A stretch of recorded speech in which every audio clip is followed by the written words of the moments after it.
Hello. Um, Launched a few minutes early. I just, it's hard to articulate this in words that are simultaneously expressive of the emotions that are just so profound that the circumstances under which this episode is being hosted makes me feel while simultaneously articulating exactly where I stand in a way that's cogent. It's hard for me to even focus right now, to tell you the truth. Because right now, taking trip down memory lane, just been watching, different things that are that stand as highlights in the career, both sporting and entertainment, of the individual in question to whom this episode is dedicated. But of course, to get that out of the way in explicit terms, this episode is, of course, naturally dedicated to the memory of Lyndon Byers, who passed away, as we learned yesterday, on Friday, July 4th of 2025, for reasons that are currently undisclosed, although it is known that he had various unspecified health battles in recent times, some personal demons, etc., etc. I do not wish to pry into the nature of what occurred at all. It's not for me to know unless it is publicly and transparently disclosed at the will of the family. But I will start this off by reflecting on just the interesting life and career that this man led. Of course, he was born in the town of Nipawin, Saskatchewan, which even nowadays has a very small population, standing at just 4,401 as of the most recent count that I can find. He was born on Leap Day, actually, in 1964. The beginning of his elite hockey career was in Junior A, in what is now known as the what would currently be the SJHL, although, of course, at the time it was what is still an extant league in the form of the SMHL's AAA league. But the team, of course, he played for was the Notre Dame Hounds, who are, I will use the present tense despite the fact that this coming season they will be relocating to Warman from their original home of Wilcox, where, of course, they were affiliated with the school in the SJHL. Truly one of the elite talent developers for NHL bound alumni. Some of the names on that list include Rod Brindamore, Vincent LeCavier, Teddy Purcell, Brad Richards, Jaden Schwartz, Curtis Joseph. Pretty lengthy list. Stefan Matteau for any Rangers fans out there. But in any event, statistically, he had quite an impressive season for the Hounds in the 81-82 campaign, with 77 points and 106 penalties in minutes. In 37 games played, before making to the leap to the WHL with the Regina Pats in his home province. this was his draft year. So in that same campaign, he accumulated 43 points in 57 games played in the dub with Regina, as well as 169 PIMs, which grabbed the attention of Harry Sinden and his scouts enough to where he was drafted 39th overall in that year's NHL entry draft. Had some pretty good D+1 and D+2 campaigns as well. Recording a combined 159 points and over 300 combined PIMs over those 2 years. 307? Yes, okay. Before making his NHL debut towards the end of the year with the Bruins, with 6 points in 10 games in those appearances. Of course, over the course of his career, he would play 279 NHL games in which he had 28 goals, 43 assists, and 1,081 PIMs. Some of his notable tilts in his enforcer roles over the years include that revenge bout with Craig Berube that lasts very well into the public conscience of the NHL community to this very day. Also, a bit of an ongoing rivalry with Greg Smith during both his time with Smith's time with both the Flyers and the Nordiques. For instance, there was a game which involved the two of them having already gone to the box and stepping out to fight each other again upon verbal provocation before their penalties had even begun to be served, in which Byers got the better of Smith yet again. This was emblematic of just the level of intensity that he brought. As our friend Brian McGonigal, also known as RA, pointed out, he and Neely, before Neely began to really lean into his skill set more and stay out of the box a bit, really were just willing to physically engage with the opposition at the highest level of intensity at any possible turn, just to really lean into that intimidation factor. But nevertheless,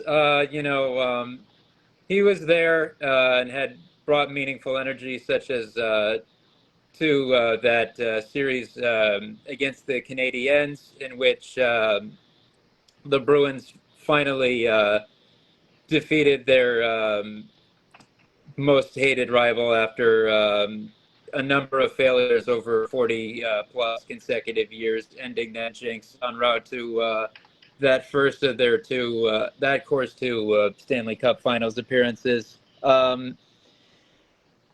The Byers was definitely, a part of them winning those minutes in the depth part of their roster, as well as having brought a meaningful physical presence that pushed them over the edge. The same was true in 1990 when they made that second appearance as well. It was noteworthy that Byers scored the final goal of the 1990 Stanley Cup Final, which entailed that he was the last Bruin to score a goal in the Stanley Cup Final until Milan Lucic broke that streak in when they finally made it back in 2011 when he opened the scoring in Game 2 against Vancouver, which gave LB a meaningful place in the canon for 21 years as that drought was ongoing, which, of course, after his playing career came to a close, he, of course, spent the 92-93 campaign with the San Jose Sharks before I get there, and also spent some time in the IHL for the next couple of seasons, with minor league hockey environments being something that he had quite a legacy in, as well as he did spend some time as a tweener, as RA pointed out, between the AHL and IHL over the course of his career, in which he became quite beloved. But of course, initially he was scooped up and under the tutelage of Glenn the Big O Ordway at WEEI before being scooped up by WAAF and becoming the sports expert for the Hillman Morning Show, which of course was part of a major driver alongside the likes of Opie and Anthony for their few years stint at WAAF for them for Boston's big rock station having such a transgressive bent to their overall product, which of course was met with both acclaim and notoriety as part of just this overall like very free-spirited expression that existed in pop culture in that time in general, and really kind of in a way that might not have been for everyone is was nevertheless like a key aspect of just this ongoing legacy in which FM radio perpetuated its original intent of being subversive and all of that, which was something that I deeply admired, especially as someone who was in that building often, thanks to familial connections at a sister station that shared a space with them, which of course entailed that I met LB on multiple occasions, as well as other relevant personalities in that space. But the point being, of course, that LB was very much monitoring and invested in Bruins narratives, especially in his years in media. And it's really good that during his time, covering sports in the FM radio sphere, that they were able to win a cup in his lifetime 14 years ago. But really, what an interesting character overall. Like, he was that guy who was, very gregarious, larger than life. Had a bit of a temperamental streak. I was told that incidents such as him throwing an unopened can of Coke as hard as he could at the assistant program director, fortunately not hitting him, and the day just proceeding as if nothing had happened and it was business as usual, was a normal occurrence. But at the same time, I saw a commenter say that anyone he met that he clicked with is like he would treat as the most important person he'd ever met in his life, and that's definitely true. Like, as much as of course, after overcoming the initial culture shock, and just that juxtaposition of being a Western Canada small town kid in such a high pressure market, it does seem like he was made to be in this environment, and like he just had a certain vulnerability in certain and just like this humility to him, even bearing in mind that he rode his media and sports career to have cameos and everything from often alongside his good friend Cam Neely and teammate as well, of course, from Extreme's Wholehearted video to Farrelly Brothers films to Rescue Me. Was on an episode of Bar Rescue, which I think was the last episode of season 1. That was a damn good episode too. Just there, he always just had that very like human nature to him. You know, this just really just one of a kind. I don't even know how we were so fortunate to have someone like him land in our lap in this market. But it is great that he was so cherished. You know, of course, condolences to his wife and child that he is survived by, and you know, just everyone else that was meaningfully touched by him in his life. I just it was definitely a blindside just for you know anyone that cared for any reason about him and what he brought to us in his different capacities. You know, really just my sincerest condolences and rest in peace, LP, and salute to you. We really were just so fortunate to have you around here.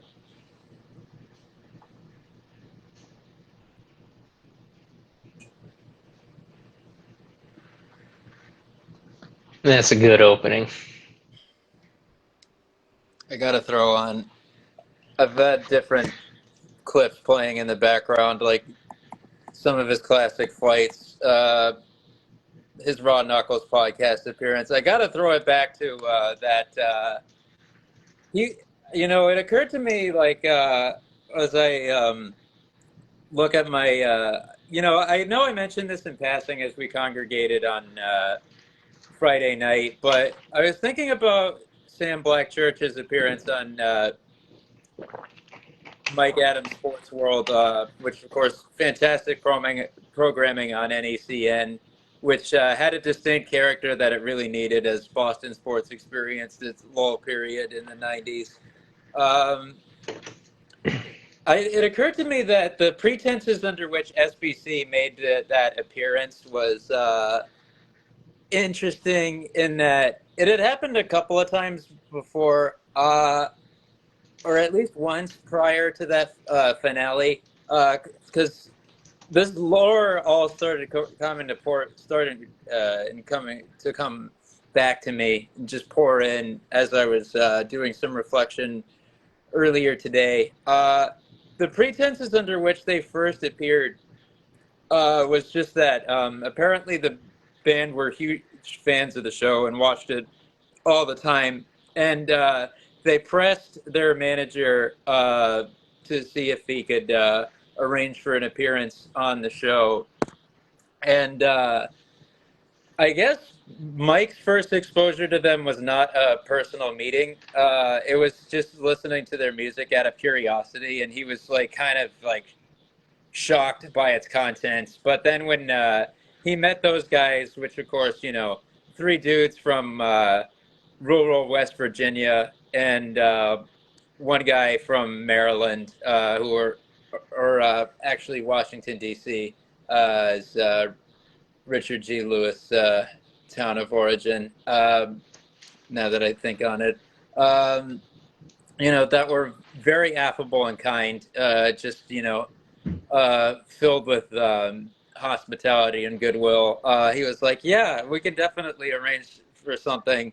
And, you know, he embraced them as evidenced by him, you know, the appreciating the few songs they played on that final episode. And also, of course, jumping in a bit for their Disco Inferno cover, which, of course, was a trademark of theirs at the very end of that finale. But seeing LB all over the set for that also was just fucking iconic. And, you know, I love when he's like presenting this gag stick to Mikey, which of course has his own signature on it, but a lot of like joke signatures, which Adams is like, so who's Michael Hunt? Uh, who's Peter Puller? And LB's just like, they're just some guys. Hey, and LB's like, hey, Sam Black Church is gonna be on. And he's like, oh yeah, of course, I'm well aware. I'm excited for it. I mean, so am I. That's some rockin' stuff. That's what I listen to when I eat cereal in the morning. I was just like, man, if anything embodies like just like these great aspects of the last vestiges of the dirty old Boston time period. It's Lyndon Byers gushing over Sam Black Church on Mike Adams Sports World.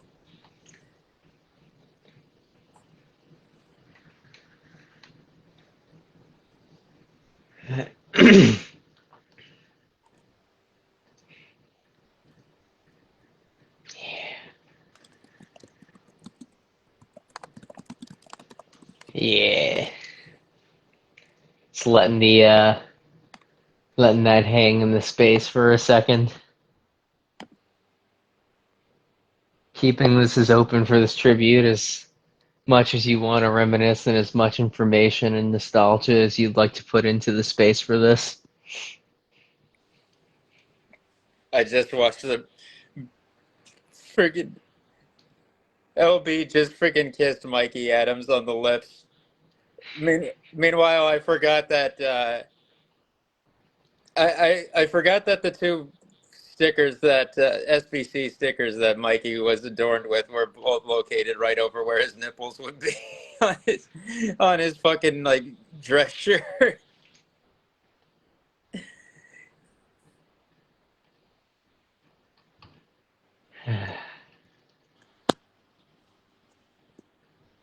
Oh man,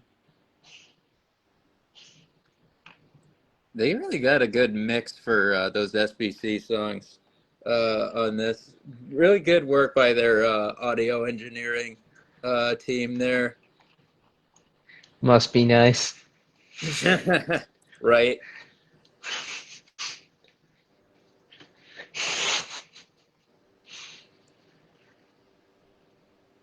You know what's sad is if Calamon were to have an equivalent to that nowadays, it would probably just be like us on like 98.5 The Sports Hub's like web stream or something like that. And they'd have like Trent Frederick as like the guest or something. Of course, the timing would be contingent upon like that either him visiting as an Oiler now that he's been given that extension, which he has no business having, or it being the off season and him willing to stop by a town he called home for several years. But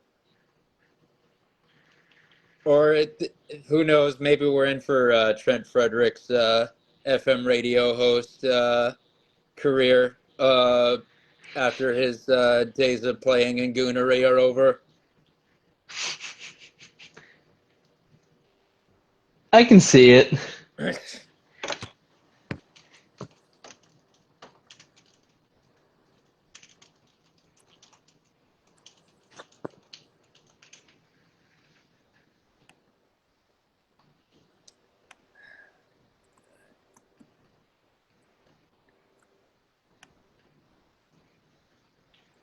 Man, yeah, let me cook up. There's just so much that you could say about uh, his just overall contributions to the entertainment sphere in this market.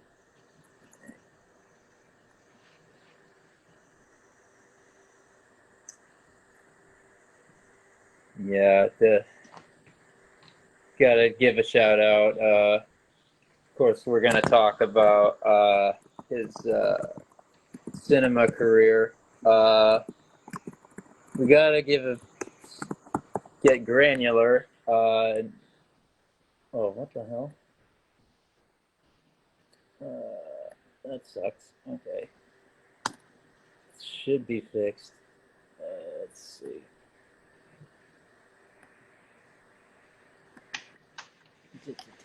Okay, there we go. Yeah, I'm pretty sure like Stuck on You was like as far as his Farrelly Brothers cameos was the one that's most memorable, but I'm fairly sure he was in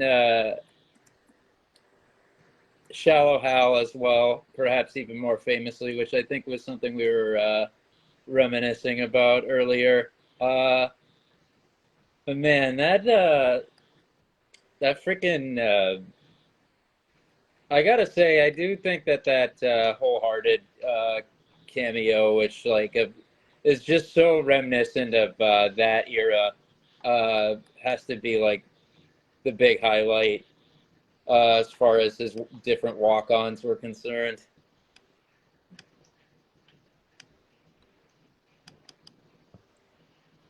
If I remember correctly, Nuno even also rounds it out by wearing a Bruins jersey in it. Man, Nuno's having a hell of a weekend in terms of relevance.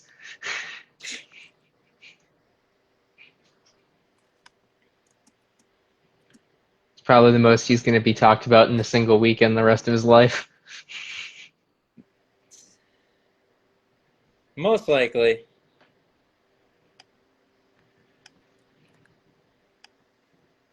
Tom Brady and Lawyer Malloy, of course, had cameos in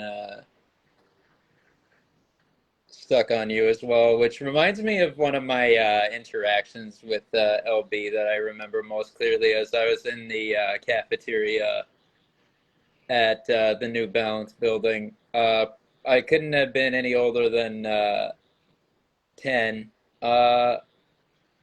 I might have even been 9.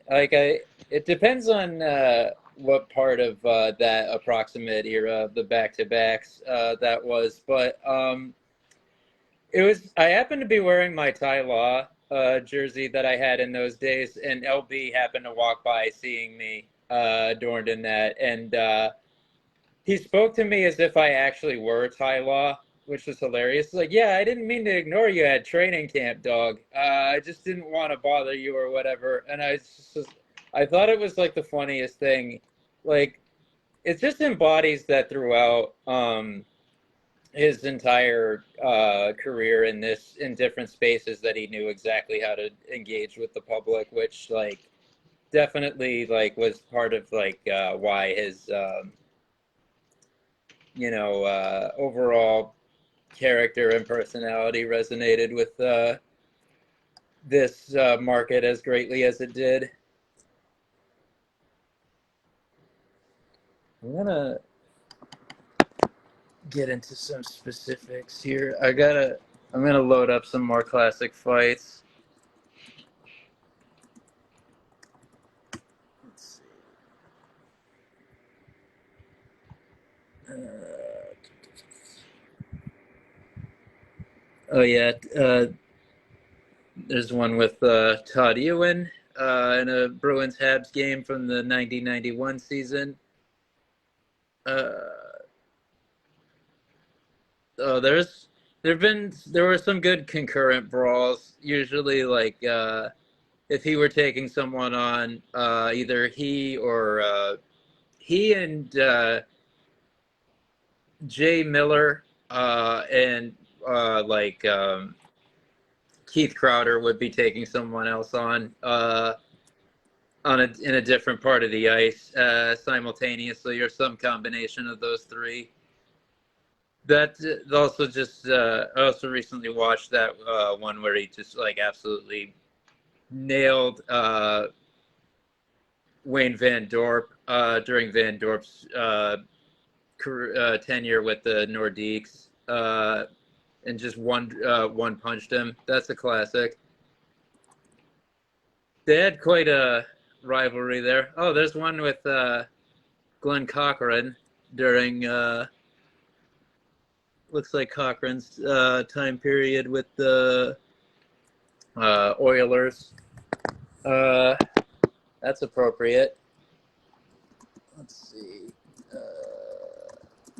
There's one from the '88 playoffs I'm trying to find. Let's see. Oh yeah, there we go. Stephen Fletcher, during the Canadian series. It's a manifestation of the phenomenon in which I described. Jay Miller at that very moment was fighting with John Kordich. Yeah, let's see. Let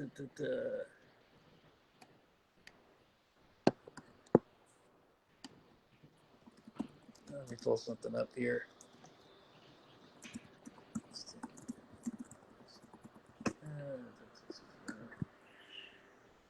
see.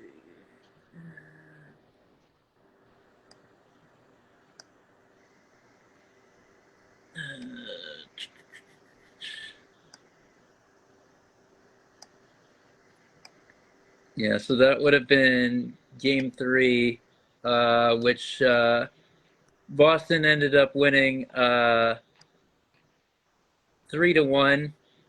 Let's see, goals scored by Mo LeMay, Bob Sweeney, which was a shorthanded tally, and Gord Kluzak, with Chelios being the only one to find Twine for the Habs.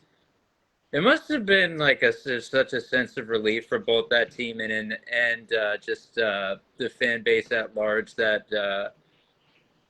for them to have finally not only defeated them for the first time since the '43 semifinals, but for there to not really be much drama involved. Like there was only one goal game throughout the proceedings, and they won it in 5. It's not like it was a 10-7 game series, such as um, the perhaps most monumental playoff series win that they have against them in their history in the form of the 2011 quarterfinals, since that entailed them, of course, winning a series against them en route to winning the Stanley Cup for only the second time in their history, which, of course, the first one was in 1929 when they won their first ever cup. So, and plus, as we know, there was a lot of there were akin to the Celtics championship win a few years prior to that. It certainly the playoff run certainly asked a lot of them at large, considering they had to fucking win 3 game 7s to make it happen, including winning the finals on the road for that last one. So it's like, it's actually crazy, like thinking about the fact that the glory, even like with the success, like Boston sports teams, that there's just been like a lot of heart attack inducing moments over the years, and just like a lot asked of the fan base in terms of just putting up with these high pressure situations over which they have no control. I mean, fuck, every Pats Super Bowl was close, other than the last one just being a defensive chess match in which both teams were just effectively in a gridlock, and it just was a matter of who broke through slightly more. But God, I enjoyed that Super Bowl. same here. I know we're very much in the minority group of enjoying that game and its incredibly slow pace.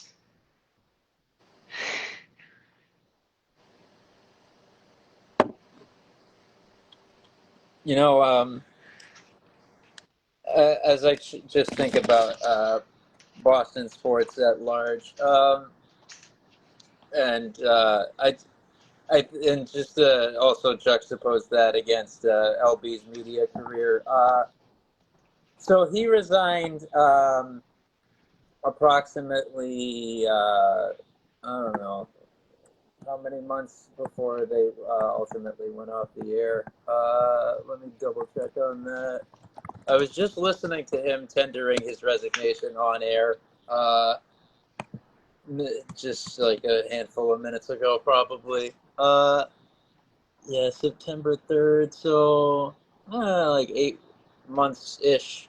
Uh, yeah, the final day of programming, which really they did a fucking phenomenal send off, like 14-hour block, in which like all the major personalities, reflected upon, like past and present, really, like just about the greatest moments which took place um, on fucking, yeah, is it I want to say February 21st. Yeah. So about 7 months prior, which at that point, Greg Hill had already resigned and moved downstairs to WAAF, which was, a big transformation for the overall product. And Danielle Murr went with him, which of course reshuffled, a lot of different things. I believe, yeah, so LB and producer Mike Shu, who's a guy I really admired from that era of Boston media, because he was phenomenal when it came to promoting the local bands. There was a block, of course, where a lot of like the local hardcore and metal was hosted, and he was most in touch with what was going on in that front. I wouldn't be surprised if he were a major contributor to Cave In, having performed at Loco Bazooka in 2003.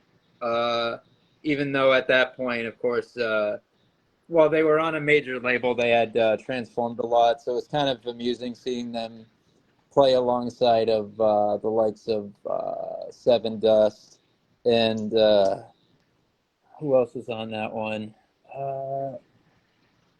Yeah, let's see. Il Nino, I thought so. Lacuna Coil, Power Man 5000, Shine Down, Stained. Yeah, Head PE. They were on that edition as well. Like definitely a curious point at them. That was the one at Fitchburg's Municipal Airport, actually. But they both the LB and Mike Shu were moved to Afternoon Drive, and LB just quit, and on air, just out of discontentment for the overall direction of the product of the station, which I definitely admire. Of course, that put them in a point where, aside from the evening block, the men's room, that Mike Shu and Mistress Carey were the only on-air personalities that they had left. Even though they definitely tried to find a replacement for Greg Hill. So then, of course, they were sold to EMF. They rebranded to. They gradually they tried to do a relaunch, and then of course the station was to be rebranded to the Christian station WKVB, which of course is still on the air now. But it's interesting, thinking about that block. You had had people come back, had these reminiscences, LB involved in the process. And then, of course, they ended things by playing, of course, appropriately enough, given yesterday's events, Black Sabbath by Black Sabbath, which Mistress Carey's rationale was The album came out weeks before we signed on the air, and Ozzy released a new album the day we signed off, which of course was Ordinary Man, and is the only artist to stay current, active, in other words, for all 50 years of our history. And well, Satan. If EMF was going to take our beloved signal, they were going to have to endure Satan first. Shu also quipped, I was hoping they had to throw some holy water on the stick when the clock turned. This really, like, it's amazing, like, you know, that this dude went from being an enforcer to being, like, a part of just this very subversive and heterodox product. Really, like, perhaps not as visibly as during like what I call WAAF's new metal years, but really from beginning to end, it's just like what a career.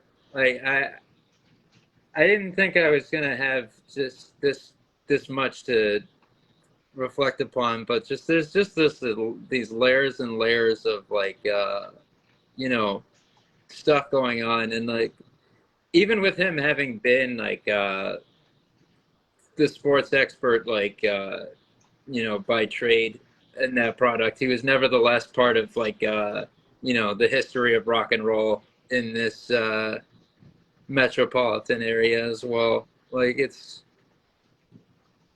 wild.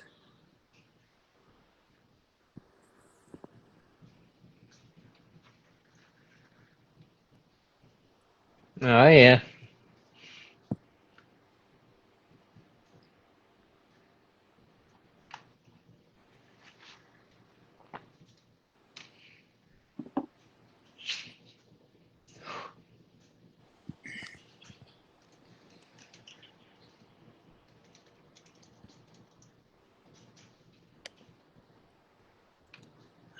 Let's see. It's very eerie to think that we found out what had occurred a day late, therefore aligning the news of his passing with the 15th anniversary of the death of Bob Probert as well.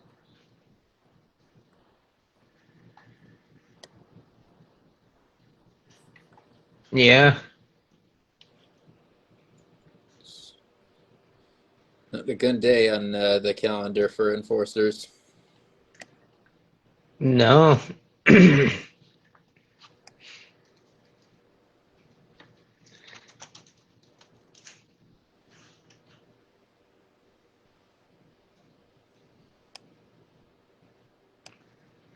see.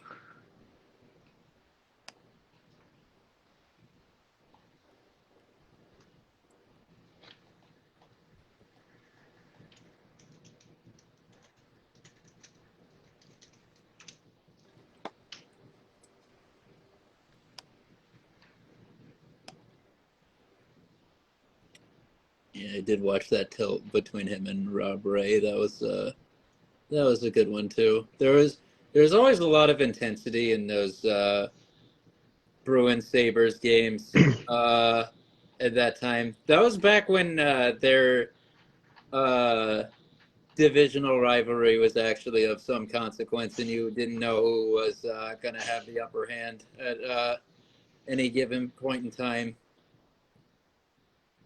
Like I mean, the fact that you can even point towards like the Mayday goal game as like probably the only, as we discussed early in the pod's history, like the only totally euphoric playoff moment in the history of that franchise. So like it shows that those games are, oh hello Lindy Ruff, were actually of some consequence at that point. And it's great that he was part of that narrative. Oh, there's the elder Chikrin that he's engaged with now.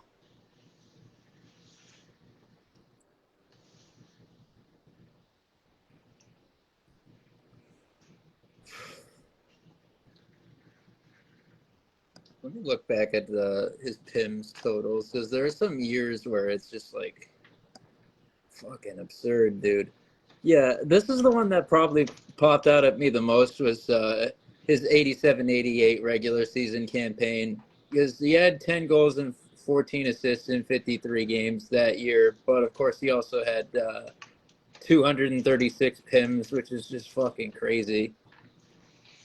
Then he turned around the next year, played 49 games in black and gold, 218 PIMs and just 4 assists.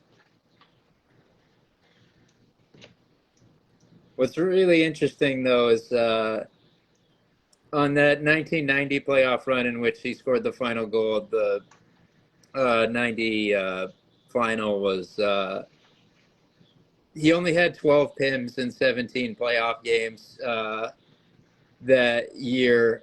And that goal, but that goal was also the only point that he recorded that entire postseason across those 17 games, which I guess was kind of representative of his offensive output declining a bit in those later stages. Now I'm having even more stuff kind of come back to me as I spew it out, but he had 4 goals and 4 assists in 43 regular season appearances that year. I remember we were both at that Dennis Leary hosted firefighter benefit game back in the lockout season. I wonder if I definitely recall this crystal clear, but yeah, like I'm sure you remember at least that those guys were mic'd up for that. I remember, I think Leary quipped something about after LB scored, something along the lines of like, he didn't do that too much. That's why he only scored 10 goals in his career. And LB was like, actually, Dennis, I scored 28 career goals. And I was just like, man, little did I know, like, it turns out there are actually a number of anecdotes from different people that he was actually very mindful of his stats in any given season. Like, apparently he retained the mental space and memory capacity for that. Like, I think I saw someone share an anecdote on, I think it was the Sons of Sam Horn Red Sox fan club forum, that a guy got a call from LB asking him if he wanted to go out for a drink. And he's like, he wasn't convinced it was actually him. Like, what's your stats this year?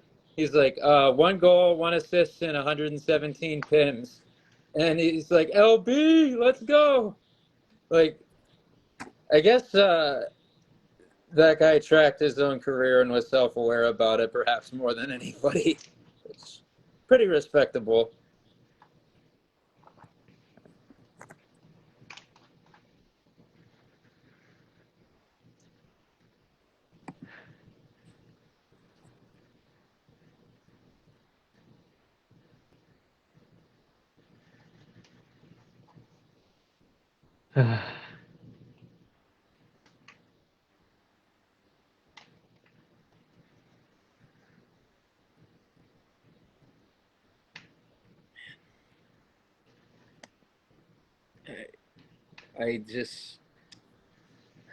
I really wasn't, like, I've known without knowing that, uh, much like in the aftermath of the Gaudreaus, like that I just would have there's just so much to reminisce upon and so much to get out that this was just gonna like totally dominate this. Like, there's just like there's so much you can say. It's like, how often do you see just like an enforcer have like a legacy that's just like transcendent for just so many different reasons, and just be so you know, that you see plenty of those guys be beloved by the markets they played in and really connect and resonate with the fan base because of this romanticism that there is for the role. But like, how often are they just that affable and have that much of a human connection with the fan base that loved them so much, both when they were playing and afterwards? It just doesn't happen. Like, I just like there was no way that I could have like that this that we couldn't just have this absolutely be like a space to just like reflect and just sort of like breathe it in. Especially like I just this is all I've had going kicking around in my brain for like the last couple of days. Like I have plenty of other things that I could pay mind to, but they just feel insignificant.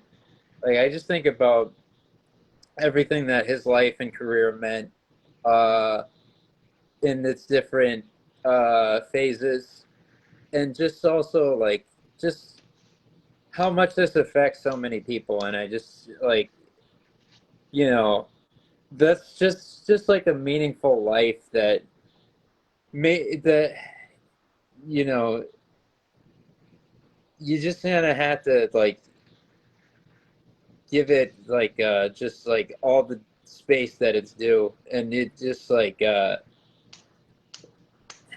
it makes just like so many other things feel trivial, especially just thinking about you know the impact that he had and that the impact that his absence has now as well, like both in like personal and impersonal respects.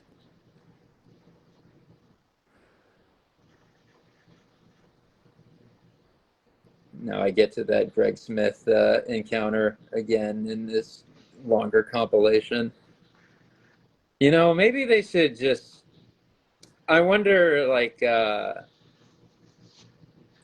you know, uh, since guys are already disincentivized to really lean into combat, why don't they just remove the glass from the penalty boxes again, like the one on the door? So, like, I mean, the odds of a repeat incident of this nature are not very high. So, you know, why not just treat it as a bench on the other side of the ice again?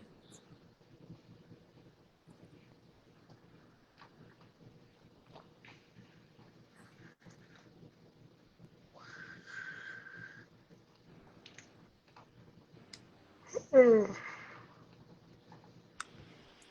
was actually like interesting, like looking back on looking back on that goal in the finals, which probably is his most memorable, because like you know there was like that he had that light touch to it and like the good timing you know on the setup that he was given, which was nice. But I mean, like it was definitely a scorer's touch kind of goal, like which makes like when you consider his junior stats and like some of those like stretches where he could go off even at the pro level, like it's a good reminder that a lot of those guys have like a respectable amount of skill. It's just their best chance at making a roster is for them to be like, you know, physically engaged.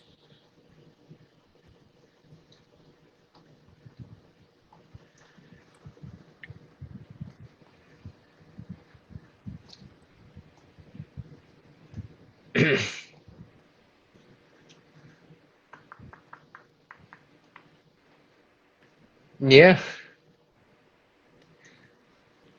It's good to see, speaking of his junior days, that this didn't go unnoticed by the Regina Pats organization, that they extended their condolences to the family and, you know, acknowledged the loss of one of their beloved alumni. Like, I would not be surprised if we see black LB patches worn by both them and for at least some period of time the Bruins in this coming season. When you consider their when you consider his significance in their respective alumni communities for different reasons. Um, there's definitely there's a lot, that can be. There's a lot of possibilities here for tributes, and I'm definitely hoping that these organizations rise to the occasion. It's interesting to note also beyond the Sharks, another sort of but not really extant franchise was during his one of his IHL stops. The original San Diego Gulls were one of his teams that he donned the jersey of. Interestingly enough, um, that branding has been busted out whenever possible. Like after the IHL version folded in '95, it was immediately adopted by a WCHL and subsequently ECHL franchise that was around for 11 years.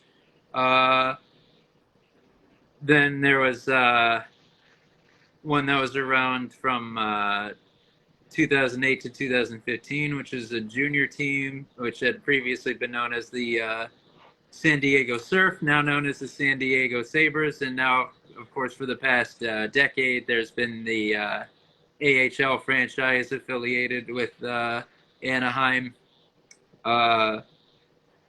So it's like, it is just very interesting seeing where these, his just like different permeations went through. Of course, the original Maine Mariners in the AHL were another stop for him. Well, I wouldn't be surprised, just given his regional significance, if this current AHL franchise has some tributes in mind, or Coast franchise, I should say. Now, like, um, you know, this just, this really, like, it's just so rare that something like that. I just can't help but kind of like hit upon similar sentiments like repeatedly, or just like articulate. Like it's just so rare for this to mean something for just so many different reasons. I you know I I guess the best thing that we can do is just to look back upon what his widow Annie had to say. Uh, her exact words as she broke the news were, "Please no," or as LB would have said, "Not for nothing." We recognize how many people loved and cared for him and considered him a friend. Keep LB in your memory, remember his smile, and know how much he cared about all of you.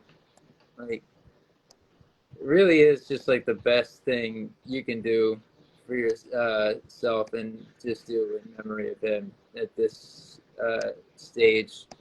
Like, I, you gotta just, as much as I've been in like a reflective and like sometimes saddened state over these like past like 30 hours or so at this point, a little less, but um,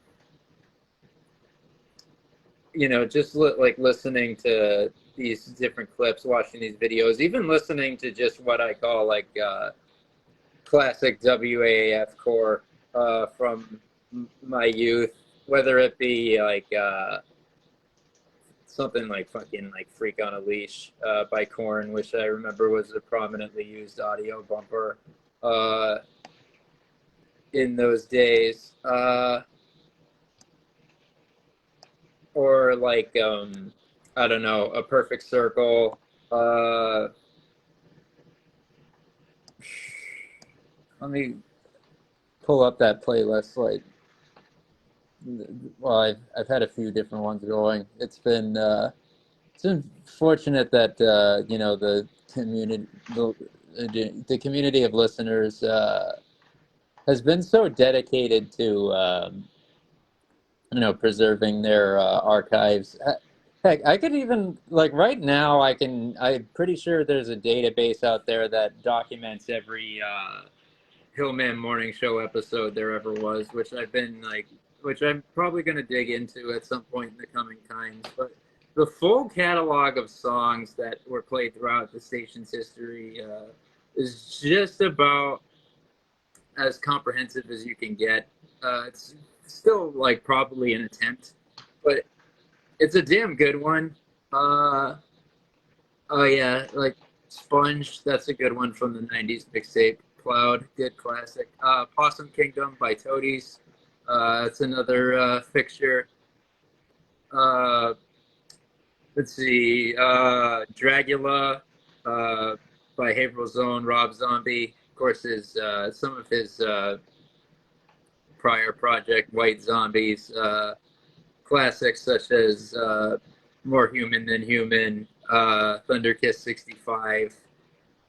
Like, just revisiting those memories in those contexts. My Name Is Mud by Primus. Like, it's funny how, like, these just like were, you know, ubiquitous songs that meant things to people like across the country, and yet like there's this very like personalized sentiment to it all that's like can be like contextualized to be distinct to our own experiences, and like you know, it's just another layer of the legacy that he leaves behind. It's for him to have even been like you know, closely but still tangentially connected to that, and you know, to have played a part in what they carved out in that time period.